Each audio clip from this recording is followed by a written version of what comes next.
Mrs. Oliver here. This week we have a instructional TDA, which means you will be getting support from your teachers. The story that we're going to be focusing on this week is actually a poem, and it is called Drum Girl Dream. Today I'm going to do some visual prompts with you, review of poetry. I will deconstruct the prompt with you, and you will also have a chance to listen to the poem one time through.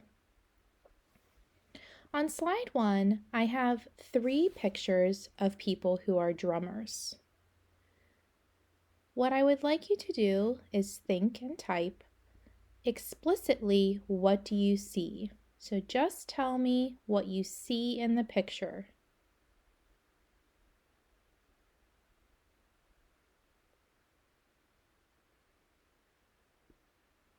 Okay, so the first picture, I would say I see a young girl. She's in front of a drum set. There's several cymbals. She's wearing a red shirt. Those are things that I can see with my eyes. The second picture, I see a man.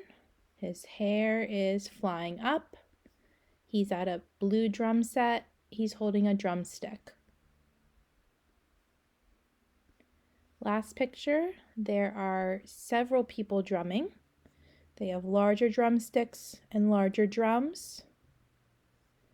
All of those are examples of what you can explicitly see. That's the evidence. That's when we pick something right from the poem or the story.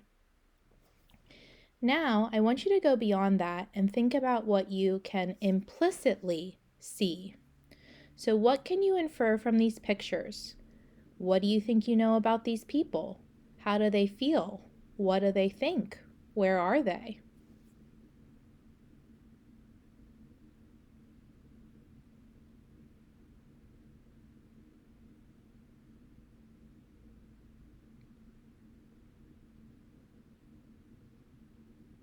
When we're making an inference, we're making a judgment of what we see. In this picture, I'm making the inference that she is taking drum lessons. And the reason I think that is because she looks pretty young to me. And behind her, it kind of reminds me of a whiteboard at school. So I think that she is just learning how to drum. She also seems very focused in her face. The second picture, I know who this is, but you may not know. His name is Dave Grohl, and he is a very famous drummer for the Foo Fighters. Even if I didn't know who this person was, some of the inferences I could make is that he's performing. He seems like he's right in the middle of a very fast part of the song. He has lots of energy. His hair's flying up. Maybe he's moving to the music. Because his arms and drumstick are blurred, it tells me he's going very fast, so lots of energy and excitement. The last picture, I think that this is probably a performance. It looks like there's some interesting red lighting. They all seem to have similar costumes. It seems like they're drumming at the same time together, kind of like a choreographed show. All of those things are guesses. I don't really know the answer to those questions, but I am forming my own ideas from the evidence, and that's what you do when you're writing. On slide 2, I have an excerpt from a poem called Since Hannah Moved Away. And this purpose of sharing this with you is just to practice a little bit. You're very, very comfortable with reading passages. You are not so comfortable with reading poetry. So when you're reading a passage, you know that a group of sentences is called a paragraph. The terminology is a little bit different in poetry. So we still have a title, we still have the author. But each one of these is called a line. And it's called a line because there may or may not be punctuation. So I do have a period here. I do. I don't. I do. They don't want to call them sentences because they may not be complete sentences. So looking at this poem, I have 1, 2, 3, 4, 5, 6, 7, 8 lines. That may be important to you because if you're citing evidence, you may have a sentence starter that says, in line 5, blah, blah, blah, blah, blah. Or in lines 2 through 4, the poet said.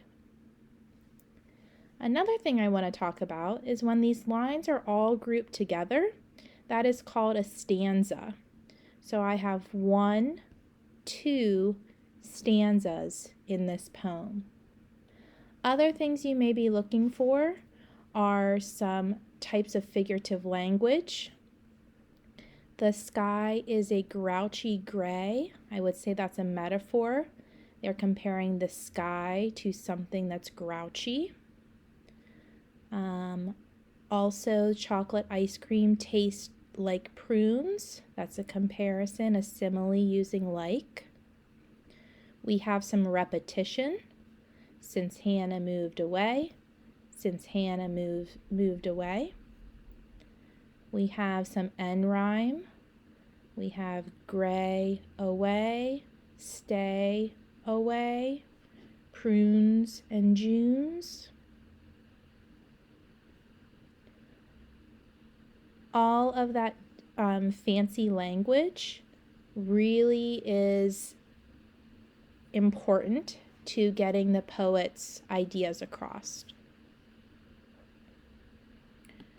On slide 3, you are able to listen to the poem for the first time. You can click on this link and it should take you right there.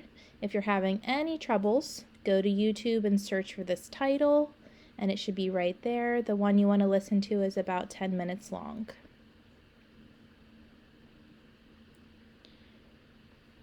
And finally, I want to deconstruct the prompt.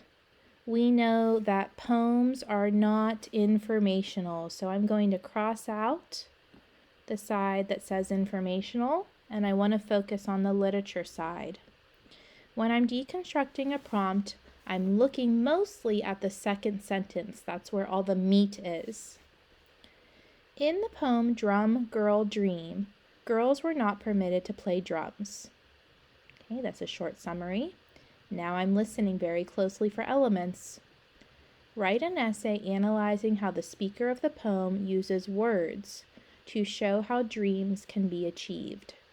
Use text evidence to support your response. So when I hear uses words, I know that they are talking about word choice. So I'm going to take this circle, and they're talking about use of words. Then it says to show how dreams can be achieved. Dreams can be achieved sounds like a theme to me, something that people can learn, a lesson, or the moral of the story.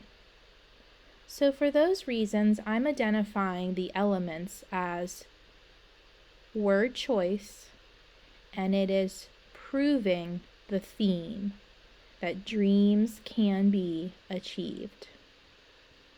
As you're listening to your story the first time through, you may want to be thinking about word choice as you're listening. You should be looking for things like similes and metaphors, personification, maybe vivid language, repetition, rhyme. Any of those things will get you on the right track for identifying good evidence. That's all for part 1. I'll see you tomorrow for part 2.